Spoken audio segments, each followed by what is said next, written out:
ગીતા આત્મસાત કરો. દરેકે દરેક પ્રશ્નના જવાબ આખા બ્રહ્માંડમાં એક પ્રશ્ન પણ એવો ન હોય જેનો જવાબ શ્રીમદ ભગવદ્ ગીતામાંથી તમને નહીં મળે. માટે જ વારંવાર ભાર આપીને કહીએ છીએ કે શ્રીમદ ભગવદ્ ગીતા આત્મસાત કરો, સાંભળો, વાંચો અને મનન ચિંતન કરો. તો આજે એક વિચાર આવ્યો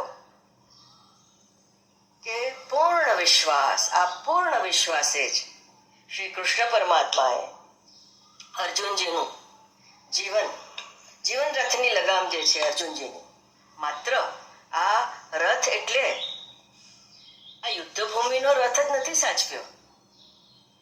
અર્જુનજી, પાંચે પાંડવો, દ્રૌપદીજી, કુંતા માતા, બધા જ એટલા હતા.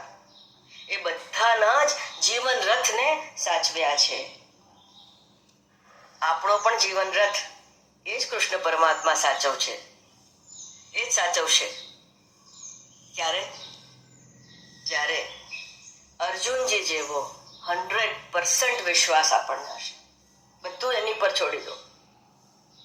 પ્રારબ્ધ ઉપર, નસીબ ઉપર, ભાગ્ય ઉપર અહીંયા લલાટ બતાવીને બધાને કહો છો કે તમારા તો પ્રારબ્ધમાં આવું જ હશે, અમારે તો આવું જ છે. નહીં, આ પ્રારબ્ધની વાત કરવી વારે વારે એ લૂપ હોલ છે, એ ભાગેડું પ્રવૃત્તિ છે કે નહીં નહીં નહીં નહીં. તમારા પુરુષાર્થમાં કચાશ હતી કે દુઃખી થયા? તમારા પુરુષાર્થમાં કચાશ હતી કે એ પરમાત્માનો આનંદ પ્રાપ્ત નથી કર્યો? પરમાત્મા આત્મજ્ઞાનની પ્રાપ્તિ પરમ પુરુષાર્થ કયો છે, મોક્ષને પરમ પુરુષાર્થ કયો છે. ધર્મ, અર્થ, કામ અને મોક્ષ, એમાં મોક્ષ પરમ પુરુષાર્થમાં આવે છે, પરમ પ્રારબ્ધ નથી કહ્યું. અને માટે જ એક જ પહેલો પુરુષાર્થ જો હોય પરમાર્થમાં તો એ છે પરમાત્મા ઉપર 100% વિશ્વાસ. કયું છે તો થશે જ.